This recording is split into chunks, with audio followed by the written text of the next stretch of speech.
Good morning everyone. Let us revise chapter 12 algebraic expression. First, algebraic expression. What is algebraic expression? Algebraic expression is formed with the help of variables and constant. Algebraic expression variables और constant का मिला जुला रूप होता है. इन दोनों से constant और वेरिएबल से हमारा अलजेब्रिक एक्सप्रेशन बनता है. वेरिएबल क्या होते हैं? Variable a b c x y z जो भी अल्फाबेट होते हैं उन्हें हम वेरिएबल्स कहते हैं. वेरिएबल्स की कोई फिक्स वैल्यू नहीं होती, उनकी वैल्यू अलग अलग होती है. कभी हम x की जगह 2 रख सकते हैं, 5 रख सकते हैं, -1 कुछ भी रख सकते हैं. तो जो भी वैल्यू हम रखेंगे उसके अकॉर्डिंग वेरिएबल्स की वैल्यू होती है. उसकी कोई फिक्स वैल्यू नहीं होती. x 1 भी हो सकता है, 5 भी हो सकता है, 10 भी हो सकता है, 20 भी हो सकता है, कुछ भी हो सकता है. हर क्वेश्चन में वेरिएबल की वैल्यू अलग अलग होती है. कांस्टेंट की वैल्यू फिक्स होती है. अगर हमारा कांस्टेंट 7 है तो वो 7 ही रहेगा चाहे किसी भी क्वेश्चन में हो. 10 की वैल्यू 10 ही रहती है, वो चेंज नहीं होती. 10 किसी क्वेश्चन में 5 नहीं बन जाता, 10 10 ही रहता है. तो अलजेब्रिक एक्सप्रेशन वेरिएबल और कांस्टेंट से मिलकर बनते हैं और इन पे अलग अलग ऑपरेशन अप्लाई होते हैं. प्लस, माइनस, मल्टीप्लाई और डिवाइड. इन ऑपरेशंस का यूज करके वेरिएबल्स और कांस्टेंट पर हम अलजेब्रिक एक्सप्रेशन बनाते हैं. For example 3xy plus 10. इसमें क्या क्या है? 3x, y और 10. 3 और 10 कांस्टेंट है, x और y वेरिएबल है. 3xy it means 3 multiply x multiply y. इन दोनों वेरिएबल्स और 3 इनका प्रोडक्ट करके एक टर्म बनाई है. 10 यहाँ पे एक कांस्टेंट टर्म है. इनके बीच में एडिशन का सिंबल, एडिशन ऑपरेशन यूज किया और तब जाके हमारा ये एक्सप्रेशन बना 3xy plus 10. Next, terms. Terms का यूज करके हम हमारे एक्सप्रेशन बनाते हैं. टर्म्स के बीच में टर्म्स का पता कैसे चलता है? With the sign of plus and minus we can identify how many terms are there in the expression. For example 4x plus 7y minus 9. इसमें कितनी टर्म है? इसमें 3 टर्म है. 1 term 4x, 1 term 7y, 1 term 9. इन्हें हम किसके through separate कर सकते हैं? With the sign of plus and minus. यहाँ प्लस का साइन है, यहाँ माइनस का साइन है. एक टर्म ये है, एक टर्म 7y है और एक टर्म हमारी 9. फैक्टर्स, फैक्टर्स से हमारी टर्म बनती है. Term is the product of factors. 4x, 4x में कौन कौन से फैक्टर है? 4 और x. इन दोनों के मल्टीप्लाई करने से ये टर्म बनी है. 7y, 7 into y. 7 और y के प्रोडक्ट से ये टर्म 7y बनी है. एंड 9. Next, coefficient. कोफिशिएंट का मतलब है कि हमारा जो वेरिएबल है वो किससे मल्टीप्लाई हो रहा है. कोफिशिएंट में 2 तरह के क्वेश्चन आते हैं. For example 2xy plus 9. Now the question is what is the numerical coefficient in 2xy. इस टर्म में न्यूमेरिकल कोफिशिएंट क्या है, यानी वो कौन सा नंबर है जिससे इसमें मल्टीप्लिकेशन हो रहा है. किस नंबर से इसमें मल्टीप्लिकेशन हो रहा है? तो इसमें मल्टीप्लिकेशन हो रहा है 2 से. सो 2 is the numerical coefficient. Numerical means number. किस नंबर से मल्टीप्लाई हो रहा है 2xy में? तो मल्टीप्लाई जो नंबर हो रहा है that is 2. 2 is numerical coefficient.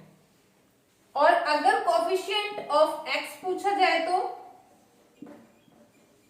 Coefficient of x यानी x किससे मल्टीप्लाई हो रहा है, तो हमारा जो x है वो मल्टीप्लाई हो रहा है 2 और y से, तो कोफिशिएंट ऑफ x हो गया हमारा 2y।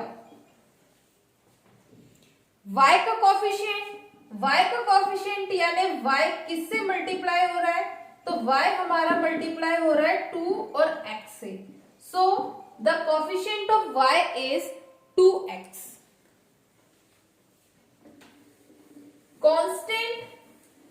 कांस्टेंट का मतलब हो गया नंबर,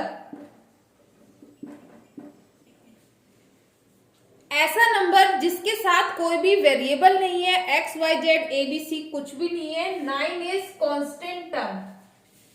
कांस्टेंट टर्म यानी जिसमें कोई भी वेरिएबल नहीं है। 9 इज कांस्टेंट टर्म।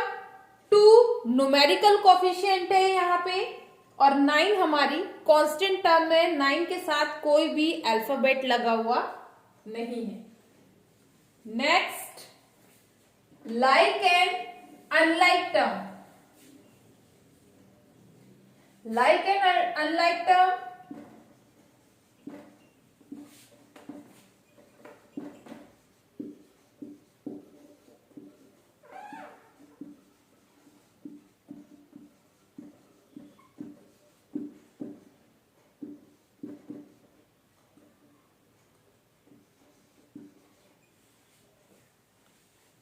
हमारे पास ये टर्म्स लिखी हुई है 3xy, 4xy, 2x²y, 9xy square, 3x² y square and 5yx। इसके अंदर लाइक टर्म कौन सी है? लाइक टर्म्स का मतलब है जिसमें वेरिएबल सेम हो और वेरिएबल्स की पावर सेम हो। Same variable with same power, variable उसमें डिफरेंट नहीं होना चाहिए, तो इसमें लाइक टर्म है 3xy, 4xy and 5yx। xy लिखो या yx लिखो एक ही बात है, इसमें x और y आपस में मल्टीप्लाई हो रहे हैं। आगे का नंबर क्या है उससे कोई फर्क नहीं पड़ता, आगे 3 भी हो सकता है, 5/2 भी हो सकता है, कुछ भी हो सकता है, नंबर कुछ भी हो, it doesn't matter. Variable same होना चाहिए, उसकी पावर सेम होनी चाहिए। इसमें x और y के ऊपर कोई भी पावर नहीं है, इट मीन्स 1 इज देयर। जिस वेरिएबल के ऊपर पावर नहीं होगी वहां पे 1 होगा, तो इसमें भी x और y दोनों की पावर 1, इसमें भी x और y दोनों की पावर 1 और इसमें भी x y दोनों की पावर 1। तो ये तीनों हो गई लाइक टर्म्स और ये तीनों है अनलाइक टर्म, तीनों डिफरेंट है। इसमें x की पावर 2 है, इसमें y की पावर 2 है, इसमें x की पावर 2 और y की पावर 2 है। ये तीनों अनलाइक टर्म है। Next, type of expression. Expression हमारे पास होते हैं monomial. Monomial have one term, for example 4xy हो गया, 9ab हो गया, like that, single term. Binomial में 2 टर्म होती है, 5x + 7, 2 टर्म है, एक 5x एक 7, it is binomial. Next, trinomial. Trinomial में 3 टर्म्स होती है, 3x - 2y + 9, इसमें ये 3 टर्म्स है, इट इज ट्राइनोमियल। नेक्स्ट, क्वाड्रिनोमियल। क्वाड्रिनोमियल में 4 टर्म्स होती है, 5xy + 2x - 9y + 1। इसके अंदर ये 4 टर्म्स हो गई, इनके बीच में प्लस माइनस के साइन है, इनसे सेपरेट हो गया। ये 4 टर्म्स है, इसे हम कहेंगे quadrinomial. Next, polynomial. Poly means many, जिसमें बहुत सारी टर्म्स हो, 2 और मोर टर्म्स। अगर किसी भी एक्सप्रेशन में 2 या 2 से ज्यादा टर्म्स है तो हम उसे पॉलिनोमियल कहेंगे। अगर आपके पास ऑप्शन में बाइनोमियल और पॉलिनोमियल दोनों ऑप्शन आती है तो आप बाइनोमियल ही लिखोगे, ठीक है। और अगर बाइनोमियल ऑप्शन दी हुई नहीं है और उसमें 2 टर्म है फॉर एग्जाम्पल 2x माइनस 9 है तो ये बाइनोमियल, हम इसको पॉलिनोमियल भी कह सकते हैं। अगर दोनों ऑप्शन दी हुई है तो हम इसको बाइनोमियल लिखेंगे। अगर बाइनोमियल दिया हुआ नहीं है, ऑप्शंस आर मोनोमियल है, ट्राइनोमियल है या पॉलिनोमियल है, तो हम इसे पॉलिनोमियल लिखेंगे। ओके, पॉलिनोमियल होता है जिसके अंदर दो या दो से ज्यादा टर्म्स होती है। Next,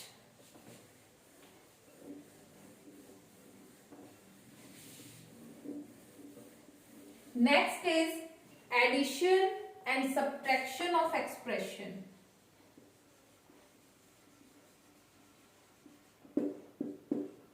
Addition and subtraction. Addition और सब्ट्रैक्शन जो हमारी होती है एक्सप्रेशन की, उसमें जो लाइक टर्म्स होती है वो ही आपस में प्लस और माइनस हो सकती है। x में y प्लस माइनस नहीं हो सकता, x स्क्वायर में x प्लस माइनस नहीं हो सकता। आप x और x स्क्वायर दोनों को प्लस नहीं कर सकते।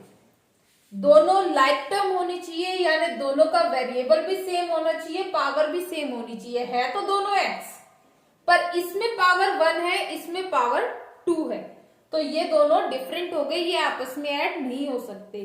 सिर्फ लाइक टर्म्स ही आपस में ऐड हो सकती है।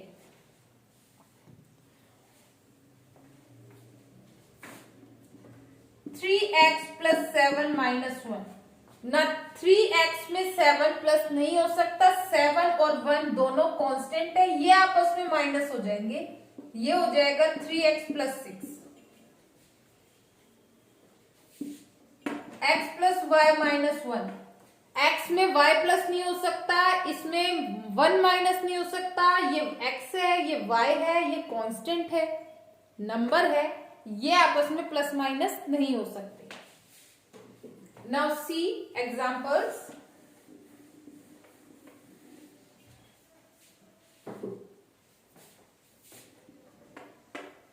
Add 3x minus 4y plus 1, 5x plus 2y minus 3, 5y minus 2x। सबसे पहले जो फर्स्ट एक्सप्रेशन हमें दिया हुआ है हम उसे ऊपर लिख लेते हैं, 3x माइनस 4y प्लस 1। दूसरे एक्सप्रेशन में लाइक टर्म्स उनके नीचे लिखते हैं, 5x plus 2y minus 3। Next 5y, y के नीचे y वाली टर्म आएगी, माइनस 2x, ये माइनस 2x।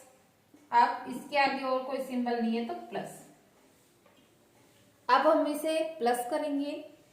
प्लस का मतलब ये नहीं है कि हम इसे डायरेक्ट जोड़ देंगे, हम इनके साइंस के अकॉर्डिंग इनको सोल्व करेंगे।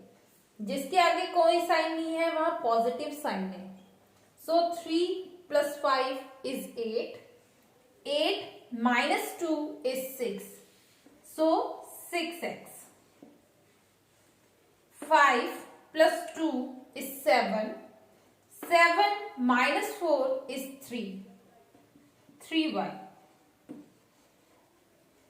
1 minus 3 is minus 2। ये हमारा आंसर हो गया 6x plus 3y minus 2। Subtraction,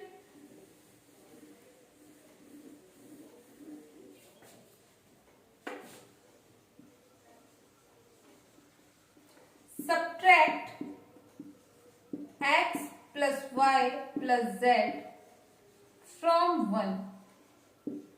1 में से हमें x plus y plus z को माइनस करना है, इसे ऊपर नीचे लिखने की जरूरत नहीं है, ऐसे भी सॉल्व हो सकता है। 1 में से हमें माइनस करना है x plus y plus z। इस पूरे को माइनस करना है तो इन सब के साइन चेंज हो जाएंगे, बाहर ये माइनस है, इस पूरे को सोल्व करना है तो हमने यहाँ पे ब्रैकेट लगा दी और ब्रैकेट के बाहर माइनस है तो इन सब के साइन चेंज हो जाएंगे। ये हो जाएगा 1 minus x minus y minus z.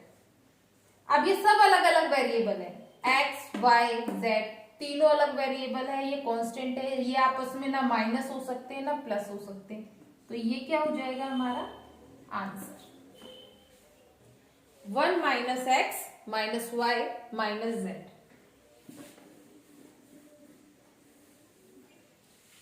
Subtract 3a minus 4b plus c from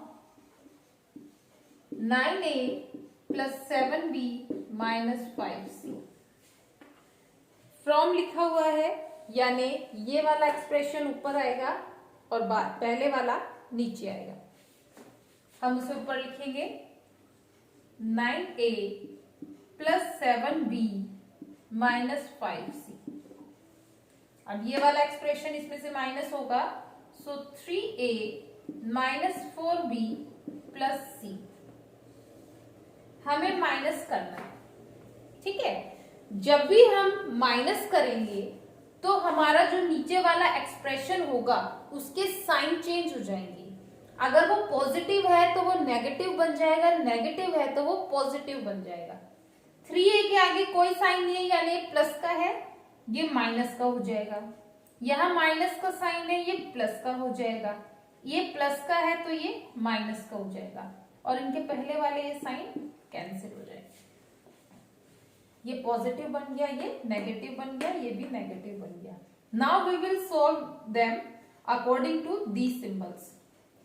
9 minus 3 6 7 plus 4 11, so 11b minus 5 minus c। Minus c means 1c, इसके आगे कोई नंबर नहीं है, यहाँ 1 है, तो माइनस 5 माइनस 1 हो जाएगा minus 6, so minus 6c।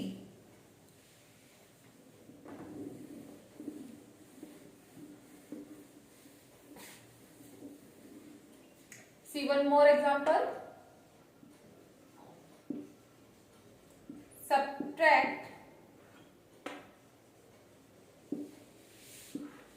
the sum of 3x plus 4y and 2y minus 1 from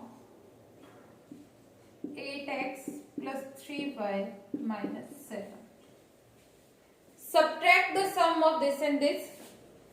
इन दोनों का सम यानी इन दोनों को सबसे पहले प्लस करना है और इसका जो भी आंसर आएगा उसको from 8x plus 3y minus 7 में से माइनस करना है। पहले इन दोनों को प्लस करना है, प्लस करके जो आंसर आएगा वो इसमें से माइनस होगा। पहले उसे प्लस करते हैं, 3x plus 4y 2y minus 1 add करना है। दैट मीन्स जो भी इनके सिंबल है उनके अकॉर्डिंग इनको सॉल्व करना है। ये अकेला है 3x, इसके आगे कोई सिंबल नहीं है यानी प्लस है, तो 4 प्लस 2 ये हो गया 6 और ये है minus 1।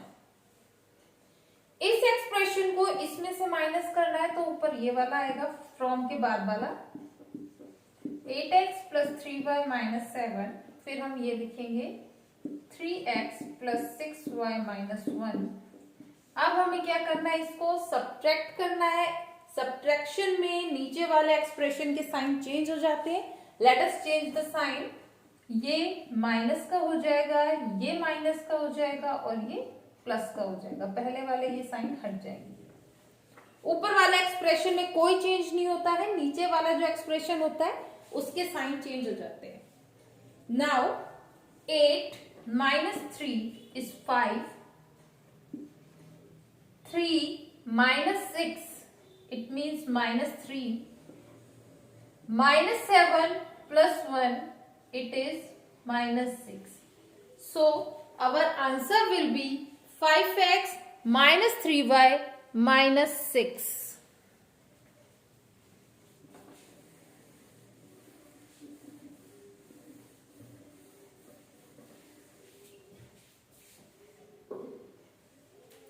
Now next,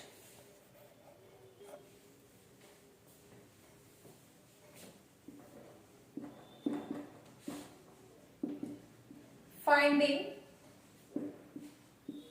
the value of an expression, किसी भी एक्सप्रेशन की वैल्यू निकालना। एक्सप्रेशन लेते कोई भी 3x² प्लस 4x माइनस 9, ये हमने कोई भी एक्सप्रेशन ले लिया जहां पर x की वैल्यू 1 है। Find the value of the expression 3x² plus 4x minus 9 where x equal to 1।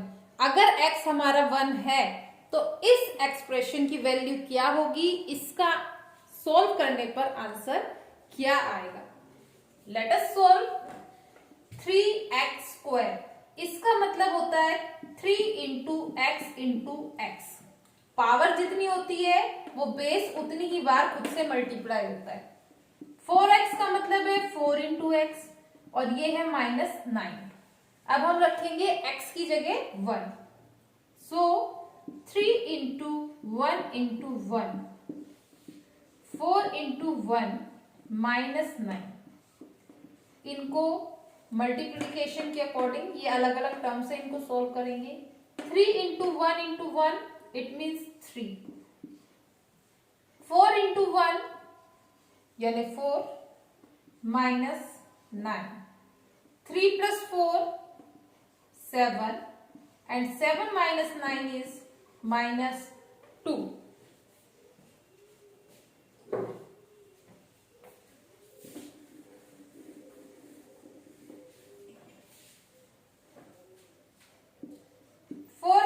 y minus 3y plus 4 where x equal to 1 and y equal to minus 1। इसमें दो वेरिएबल है, दोनों की वैल्यू दी हुई है, x की value 1 और y की वैल्यू माइनस 1। 4xy का मतलब हो गया 4 into x into Y, 3y यानी 3 इंटू वाई और ये है 4। वैल्यू पुट करेंगे इसमें 4 इंटू 1 इंटू माइनस 1, ये एक टर्म हो गई।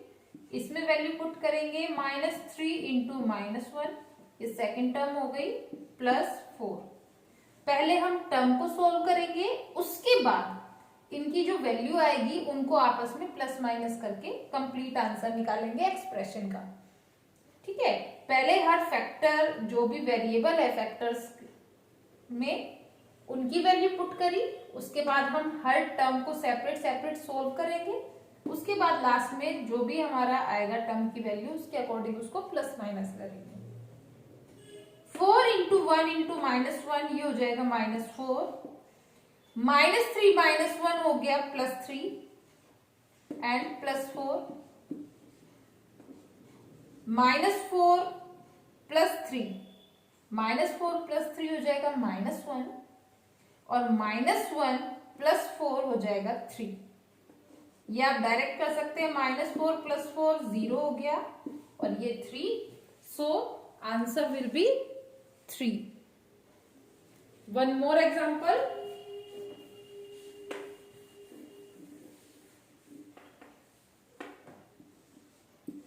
8abc minus 5a² b plus 2ac² where a equal to 0, b equal to 1 and c equal to 2। ये वैल्यू दी हुई है, इसके अकॉर्डिंग इस एक्सप्रेशन की वैल्यू निकालनी है। 8abc यानी 8 into 0 into 1 into 2 minus 5 into a² 0 है, सो 0 इंटू 0 और b हमारा 1 है, ये 2 इंटू 0 इंटू 2 इंटू 2। हमारे पास कितनी टर्म्स है यहाँ पे? 3 टर्म्स। अब इन्हें सोल्व करेंगे। इसमें मल्टीप्लीकेशन में 0 आ रहा है, सोल्व करने की जरूरत नहीं है, इट मीन्स इसकी वैल्यू 0 हो जाएगी। इस टर्म में भी मल्टीप्लीकेशन में 0 आ रहा है, सोल्व करने की जरूरत नहीं, value 0।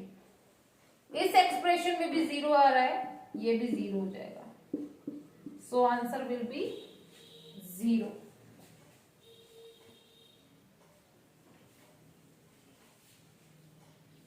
Now revise this chapter